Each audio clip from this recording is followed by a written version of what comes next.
Titignan natin ng dulo mga lods.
Yes, mga lods, at nakalagay yung ano natin, lagay natin ng mga panrigado natin mga lods.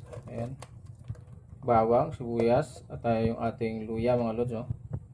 At siyempre yung ating sili. Ayan, siyempre mga lods, ilagay na rin natin yung ating gataan natin, no? Yung pag-isahin na natin to ng mga lods para diretso na. At doon na lang natin to mga lods, mamaya titimpla na lang natin to pagka okay na siya. Ayan, lagay na natin ating gata mga lods, no? Ayan, gata natin. Ayan. Ayan.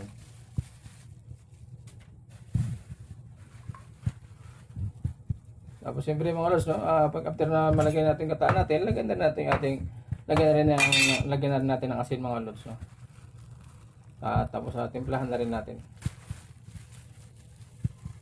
At ilagay na rin natin yung iba pang pwede natin ilagay mga lods, no.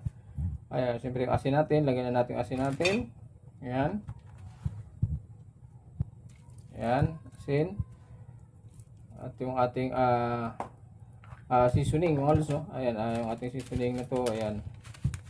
Ayan, timplahan diretso na natin timplahan mga lods, no. Para isang ano na lang, tapos lagyan na lang natin doon. Kasi lagyan na rin natin mga lods yung ating malunggay, no. Para ano, dire-diretso na tayo. Ayan. Ganyan lang kasimple mga lods, no? Simpleng luto lang naman yan. At mamaya natin husgahan ito mga lods after na ano. Kapag papakita ko rin naman sa inyo mga lods, no? Okay? Isa lang na natin ito mga lods. Doon sana para matapos na at makakaritin na tayo. Okay, takpan na natin. Halo-haloin natin mga lods. Ayan, ito na yung ano natin. Ito na yung recipe natin for today mga lods. Ayan na. At siguro titikman din natin mga lods kung okay na yung ano natin. Ayan. Ayan. Tikman natin mga lods kung okay na siya. Medyo lagyan natin ng asin mga lods, no?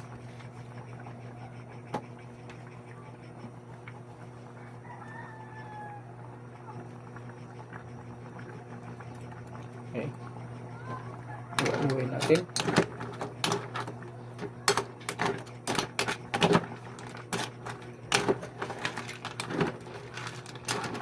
Halo-halo natin mga lods para yung gata hindi siya mabuo. Kaya para maghiwalay yung gata mga lods.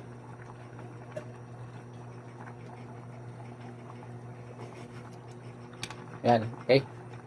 Nice. Ayan mga lods, no? Ayan yung ating recipe for today mga lods. Ayan. Thank you very much po sa lahat. Thank you for watching. Ayan mga lods. Salamat po sa suporta na ibinigay nyo mga lods sa aking mga videos at God bless po sa ating lahat. Bye bye mga lods.